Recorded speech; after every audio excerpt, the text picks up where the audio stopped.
Good day, great people, and welcome to Engi 24 News.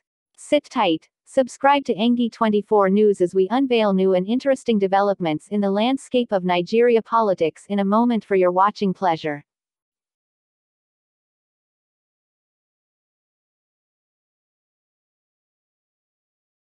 You stop listening, then you're finished. A leader does not know everything. Anybody that knows everything is an idiot. You need to learn. I think we've had an amazing conversation here today, and I'm sure people are surprised that you are quite as humorous as you are. It's been an amazing time with you. We have one last question that I think would really encapsulate how people are feeling, fundamentally for Nigerians and for young Nigerians. We often feel that we've been dealt the worst hand. There is a deep fear that the country will descend into chaos. There is a justified anger that all the protests we make fall on deaf ears. And for those of us abroad, those of us here, there's often the pressing desire to return to a safe and functional country. So what do you say to these different emotions of 200 million people should you become their leader? Again, the anger you're seeing is anger of poverty. Period. It's happened in every country of the world that went through one. There's a time there was too much anger in Brazil. There was time it was in Colombia, in Vietnam, in everywhere. So countries have traveled to about 30 countries that went through the same problems we're facing today. The more you pull people out of poverty, the more you reduce criminality, the more you reduce anger. Simple. If you don't know where the next meal will come from, you're angry. Simple. You are a criminal. You can be anything because you don't know where the next meal will come from. America, after COVID, gave people money free to reflect the economy. If they didn't do it, the anger will increase. People will kill people. It's simple. It's a simple thing. So you need to pull people out of poverty to reduce their anger. We want to move the country to where we're pulling people out of poverty, we're showing people, and then making people to realize, give them hope. What drives a country? You need to get your people to have faith. What drives faith is hope. If the people sees that, okay, there's a chance that when we get here, it will work. It's like I'm a Christian. The only reason why I get up on a Sunday and go to church, because I'm going to go to heaven. So when the priest now says there's no heaven, hey, wait a minute. You know, anything I see, I do. That's what they're doing now. You need to give people hope. And that hope is what they can see in their leader. The way you carry things, what you do and everything, that's what makes the difference. And that's what we're not seeing in our country. You just talked about university strike for 6 months. Wait a minute. I've had ASUU strike. What stops the president to call the leadership of ASUU and sit down with them? Even if you don't have money to pay them, you can beg them. You're dealing with human beings. You can talk to people. You can appeal to them. I've had strike in my hand as governor. When I was governor, we had ASUU strike. Our university was closed. I brought the university people. We sat down. Over a period of nearly 1 month, we were meeting virtually every day. Not via anybody, me direct. When we finished, we agreed how we can go about funding the university. Go today Anambra State University, because of that particular decision, is one of the state or government universities that is open today. Even the Students' Union president had to say it, that they opened because of decision Peter Obi took while he was governor. You sit down and dialogue with people. Don't go and treat them as if they are nothing. No. You dialogue with bandits. Why can't you dialogue with professors?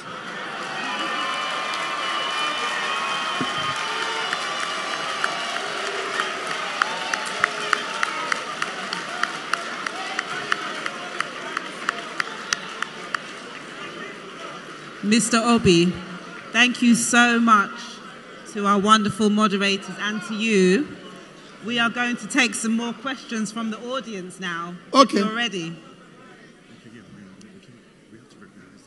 Yeah. Thank you so much, Justin and Emma. And so audience now, more questions. Well, please, ladies and gentlemen, let's give them a huge round of applause. Those were... You guys can stay, yeah. Those are some very riveting questions, and I know they're going to hold Mr. Obi accountable. So please, let's show them some love. Thank you very much for those questions. Thank you. So first question, so these questions have been picked at random, so if your question doesn't get asked, don't be offended, nothing personal. So the first question is from Bukola Shonuga, who could stand up, please. New York Foreign Press. Bukola Shonuga, please stand up. The question is, what are your plans to stop the hemorrhaging of the Nigerian talent by international corporations, especially in the tech sector? Well, like I said before, there's nothing we can do now to stop them. If anybody tell you we're going to do anything now to stop them, no. Because you can't stop somebody who have a better job somewhere, a better pay somewhere, and tell him to stay where he's paid less, where he has no job, no future, no hope. However, in the tech sector, today, India is driving the tech sector. What are they doing? It is those who left India that have gone back to invest in that sector. So I can assure you, those who are living today will become our investors in that sector tomorrow. All right, next question. Once again, we're going to train more people anyway. None? All right. Again, these questions were picked without bias or prejudice, and they were just picked at random. So if your question doesn't get asked, don't worry, you'll win the lottery, okay? All right. This question has no name, but the question, Mr. Obi, is, with over 10 million Nigerians in poverty. No, it's too low now. Are you sure? No, well, no. If it's 10 million, we don't have any problem. If it's 10 million, thank you very much. Maybe this was somebody trying to infiltrate the campaign, right? Okay. Propaganda. All right, so with over 100 million Nigerians in poverty. Yes, more like it. Okay, all right. So maybe that's why the person didn't leave a name. Okay. With over 100 million Nigerians in poverty, what is the plan to create... Let me come nearer to you. Oh. All right. Can you hear me now? Yes. There you go. Thank you.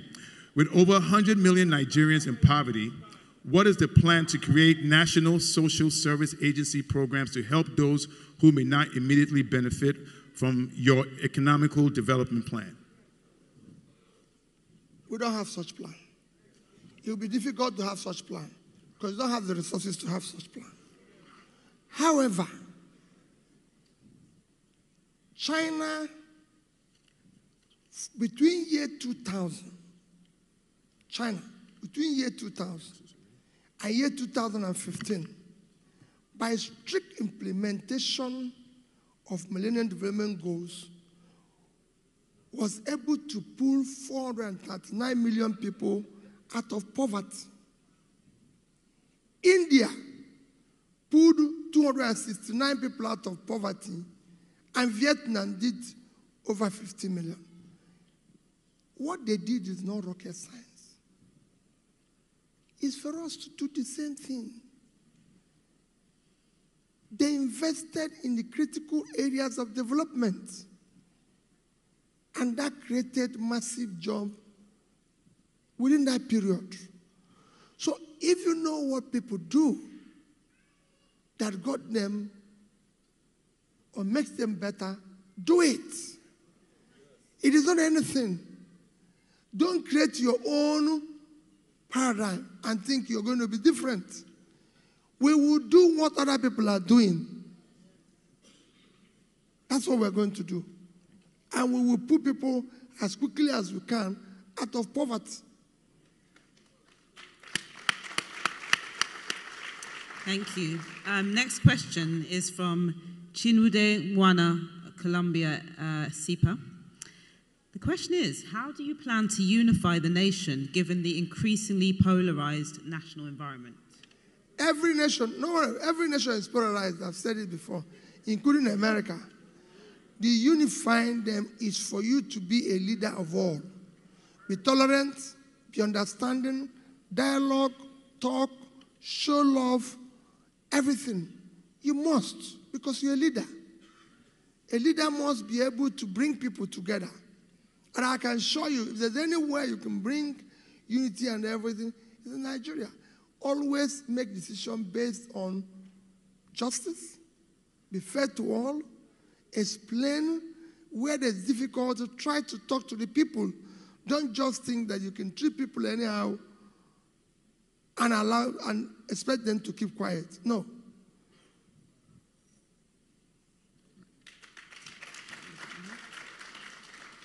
All right, the next question is from Kyra Oredu, who was a student here at Columbia University. And she asks, this past summer I interned at the Lakeshore Center, but also had the opportunity to visit Lagos University Teaching Hospital.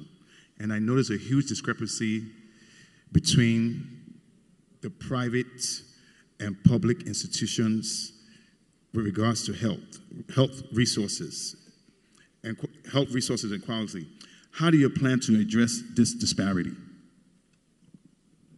I answered the issue of health this morning when I was conversing. I said, when I have the opportunity, I will consult. If I tell you I know how to solve every problem here, I will be telling you a lie. Because like I said before, a leader doesn't know, I don't know everything. But I told them how I solved one health problem while I was governor. They asked me to build a teaching hospital. The University Medical Council closed down the medical school in our state university because we did not have a teaching hospital. And they said we must build a teaching hospital. I said, can I build a teaching hospital in 2 years? They said it's never been done in Nigeria before. I said, just give me an opportunity. When they say, okay, we're only going to do that because I said I'm kneeling down and begging you for the students. And they said, okay, we'll give you a chance. What did I do? I asked all the professors of medicine from Anambra State that I want to have a meeting with them. Very highly sophisticated people, some of them who went to Harvard and everything, and they agreed. And they came for the meeting. And I told them my problem. I said, I have to build a teaching hospital in 2 years. You know how to do it. I don't know how to do it. So you be the architect, the consultant, the everything. And for the sake of Anambra State, I won't pay you people a penny. You're going to do it free of charge to support the government. And they did it. You won't believe it. In 2 years, we built the Amaku Teaching Hospital. It's there. Go and verify it.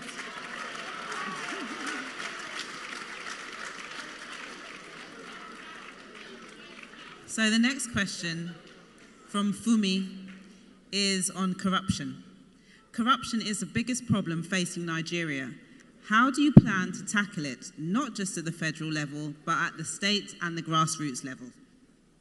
Well, you know, I've done a lot of work on corruption, and I've said it. You need to deal with the issue of corruption. Corruption kills 3 things a society needs to thrive. Corruption creates entrepreneurship. It kills professionalism. Today we have professors in the university. The professors in university, when I was in university in Nigeria, were world class. That's why I had people like Chinua Achebe coming here to become a renowned professor in Brown University, and so many of them who left. You can't have professors doing research and everything, working hard, when they earn less money than a local government chairman. You can't do that. So these are things we need to fix. It kills hard work. So I know what to do. I promise Nigerians that if I have the opportunity, we will deal with the issue of corruption.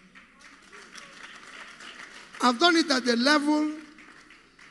What I want people to know is that all these things, I've done it at a particular level. And the result were clear. I'm only asking for the opportunity to do it for the country.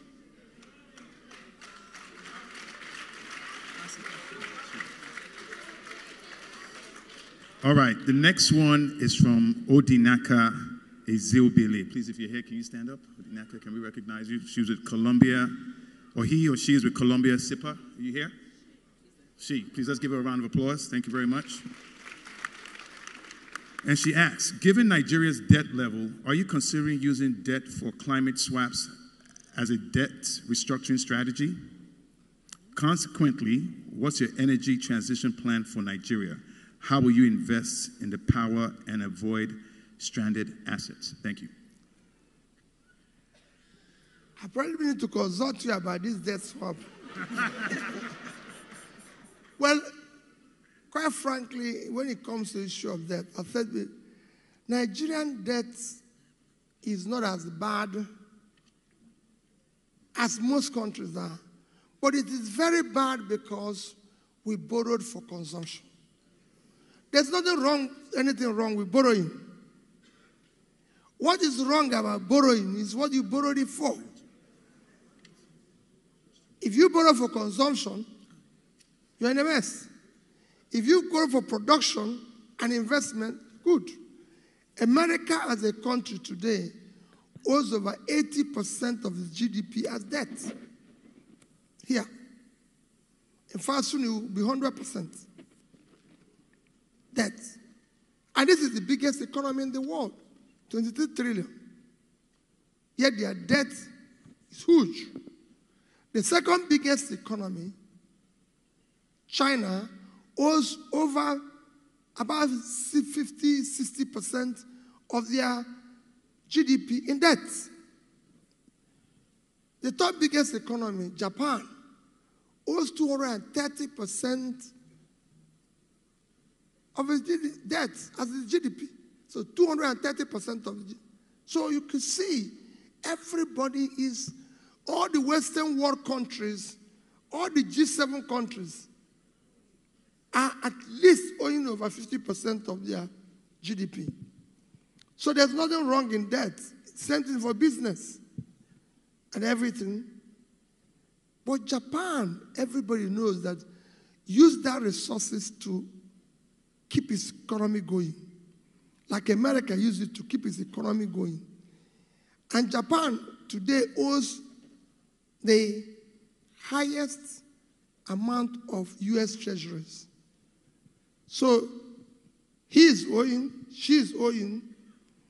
If you go to her and say, you're owing, you will say, okay, here is where I invested the money, and I can pay you small. You come to him and say, where's my money? He has chopped it. He has used it for... That is the problem. If you invest money, I give you in a country that have invested their debt very well to compare with us as a third world country, Bangladesh. I was in Bangladesh in 2010. The GDP of Bangladesh was about between $110, $115 billion. Their per capita was $747. Their debt was about $45 billion. So they were owing about 36%, 38% of their GDP as debts, 2010. As at that time, Nigerian GDP was 375 billion naira. Our per capita was $2,250. And our debt was about $30 billion. Cumulative, that's local and foreign debt. Today, Bangladesh GDP is about 330. So they've grown, their GDP has gone 3 times. Their per capita is now about 2,000 plus. So it's also moved about 3 times. Their debt has increased to over 100 billion, but it's lower in terms of percentage because their GDP have increased. So they invested it properly. They invested in education, they invested in this. Today, Bangladesh is almost, if not similar, but almost receiving more remittances, repatriation, than Nigeria, because they've educated their more people and some of them have gone export. They are now a major and biggest exporter of clothing in the world. 36 billion. So they earn towards what we earn from oil, from exporting clothing. Now Nigeria, today, our GDP is about 400. Our per capita is now about 1,908. So we've lost about 12% of our per capita. And our debts have increased to about over 100 billion. So that money you borrowed, you dash it to your girlfriend. Sorry, girls, that's not what I mean. But you threw it away. You went to... Don't worry about that. I'm just joking. The money was thrown away. She didn't like that one. No. We're in America. We're not in Nigeria. You know why I did this? If I have a very good sister that I always cherish, if I want to annoy her, Chimamanda said something about women, then she would throw everything on the ground and attack me. So I was imagining Chimamanda being here and I said this. He would say me, why not dash it to the men? Why was he... So what I'm saying that you spent it. You consumed it. That's why it didn't add to your growth. I can show you 3 other countries. And that's what we're saying. Okay. Final one. Final one? Or 2 more? 2 more. Just 2 more. 2 more. And then we go to Twitter. So,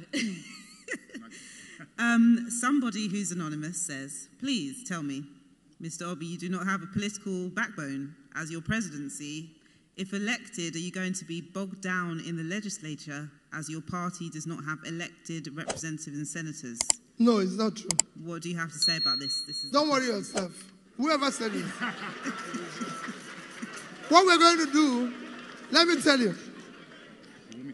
You get bogged down if you're doing the wrong thing. If you're doing the wrong thing, I was elected a governor in Anambra State. In the House of Assembly of Anambra State, I barely have maybe 1, if at all, as a member from my party. No senator, no House of Rep member, no local government people came from my party. And I was governor and I succeeded. Once you do the right thing, nobody will know how to deal with you. Those things become problem when you're going to do the wrong thing. I'm not in this business, and I say it with all sense of responsibility. I do prayers 24 hours a day. God, do not allow me to dash the faith of the young ones in Nigeria.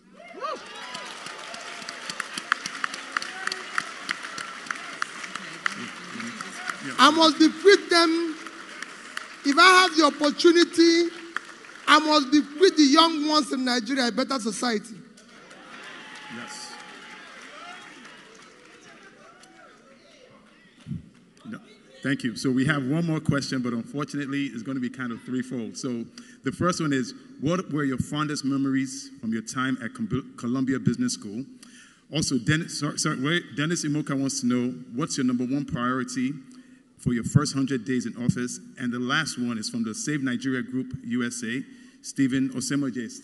Please, can we just recognize you real quick? There you go. They want to know, will you be attending the 1 Million Man March in Solidarity in Nigeria and New York, October 1st, 2022? Thank you. I'll only answer the one of Columbia Business School.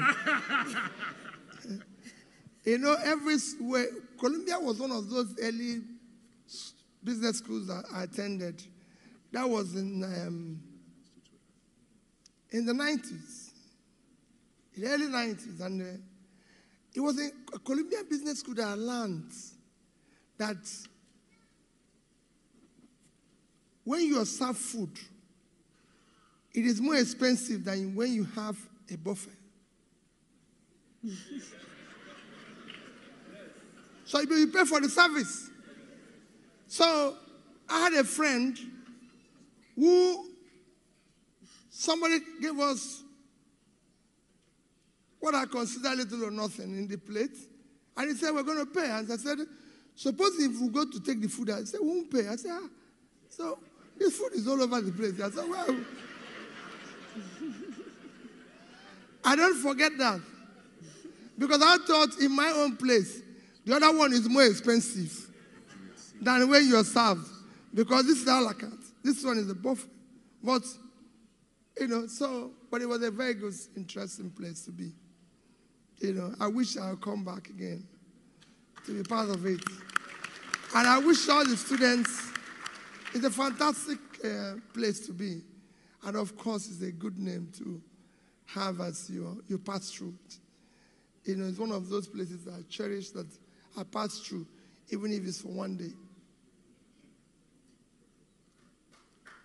Thank you. The other questions is to say thank you. Thank you. That's it. All right. I think we've come to the end of it, can we? No. So there are some questions from Twitter. Just one. No questions from we're not going to take any questions from, sorry. All right, we have one question from Twitter.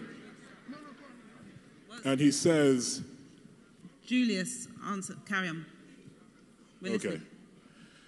I am Akeem Adenuga, tweeting from Ibadan, Nigeria.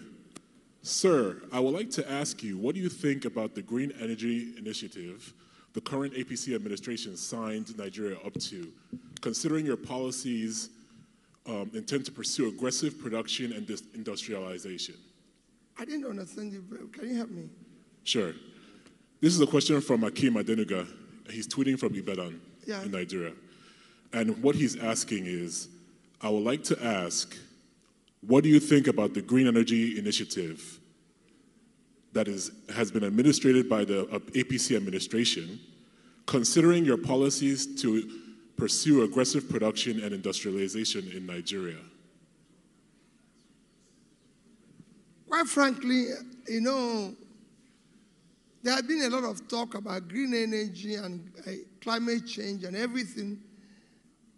I'm not very vast. I've read a lot about them, and we will all consider it in whatever we're doing. But quite frankly, I'm going to be aggressive in other areas than in some of the things that are coming out on the issue of climate change. We're going to deal with it. We're going to give it attention. But these things are not more important, as important as securing the people, because you can't be talking about climate change when people are taking cover from bombs.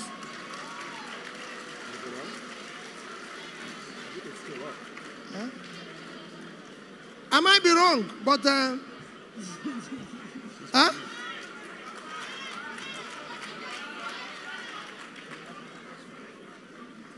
You can't go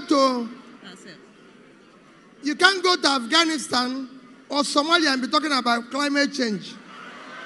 We have to be alive first. Then we deal with the climate. But we are going to consider everything. Number 2. Oh, you want another one? Great. Okay. The next one. Next, Julius, next question. Okay. Mike, please. All right, we have one more question from, her name is Bolanle Sobuwale. I'm a British-born Nigerian who lives in the UK. I'm a child protection social worker, and I want to know what your plans are in relation to the safeguarding of vulnerable children in the society. This I can tell you, I will not have one child abuser, one sex offender, one rapist go free. The things I'm going to give, the things I'm going to be aggressive about, and I will not allow one to go free. They must be punished by the law, and the law will be very, very stringent on them.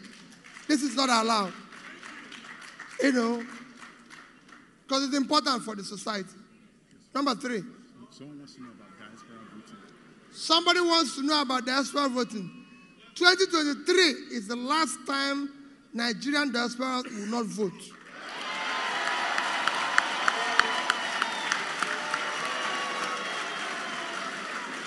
You cannot. That's the last question. You cannot exclude. You cannot exclude your best brain from voting. It's impossible. If Angola can do it, Ghana can do it, South Africa can do it, Kenya can do it, Nigeria must do it.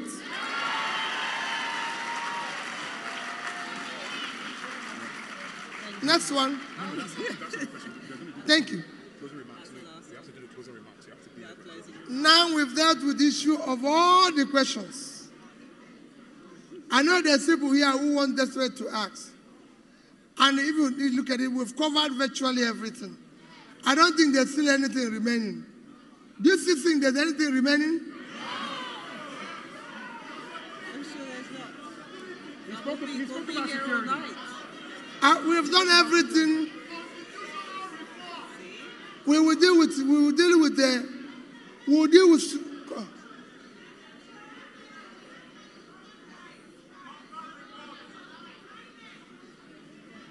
Do you want to take that question? Do you want to take it from us? one, just one. Let me give it a microphone. Only one. Just one. Last one. Just one. Sir, I salute you, sir. I know you're going to do all these things, only when you get there. How can you secure the vote? How can you stop rigging that Nigerians are known for? Thank you, sir. It's not, let him answer. It's not a question. I have to say something to you. You know my father. I just want to say. Okay, I can answer. Okay. So all of you, I guess you guys don't know me. Hi, my name is Chioma Chukuma. My father died in 2016, and unfortunately, the family decided that I would not be able to attend because I was in the US. But Peter Obi here attended my father's funeral while I wasn't able to attend. And I just want you to know that my family is very grateful to you. I want to let you know that whether or not you become president, you are our president. I want to let you know that I really appreciate it. Just bring him over here. Only one. Only you. So, yes, sir. So I want to ask you, sir, because at this moment, we realized in Nigeria about employment oppressions, sir, especially when it happens to the students and people looking for employment. We're talking about people harassed sexually by the directors and people in power.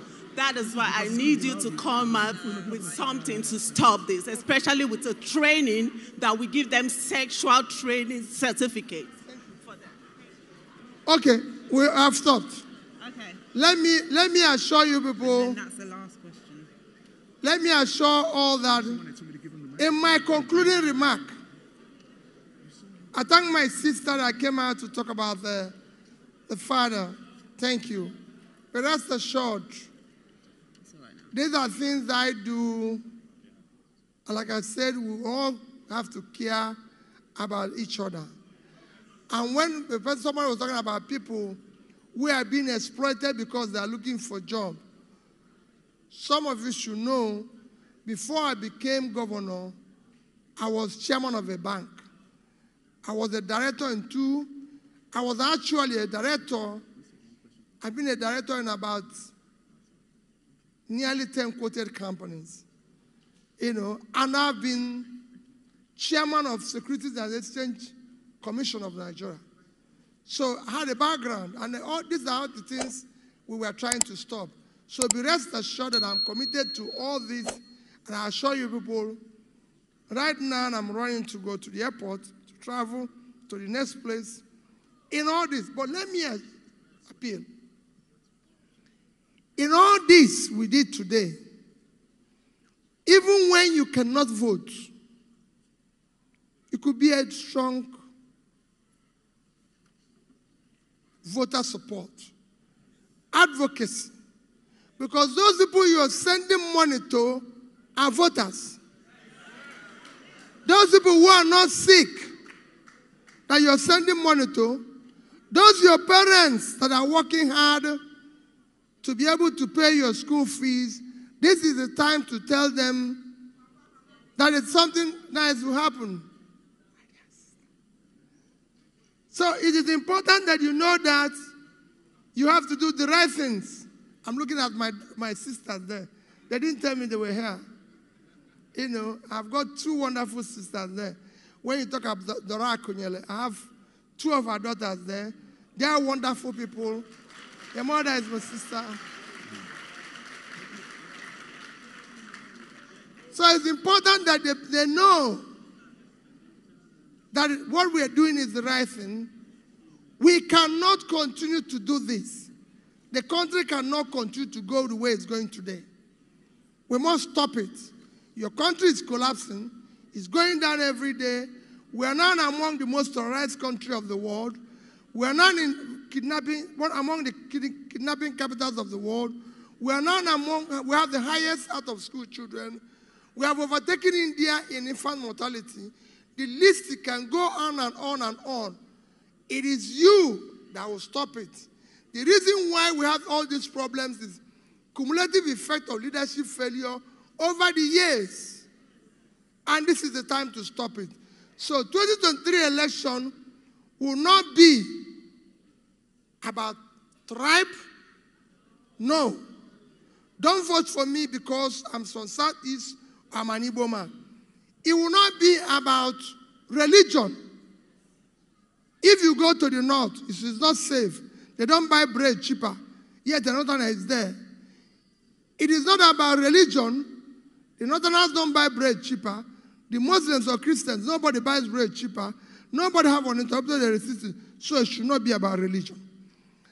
The 2023 election should not be about my turn. It's nobody's turn. It's not going to be it's not about anybody's turn. It's not anybody's turn. So it is not it's not a chieftaincy title. It is not this thing. It is about the election. It will not be about connection.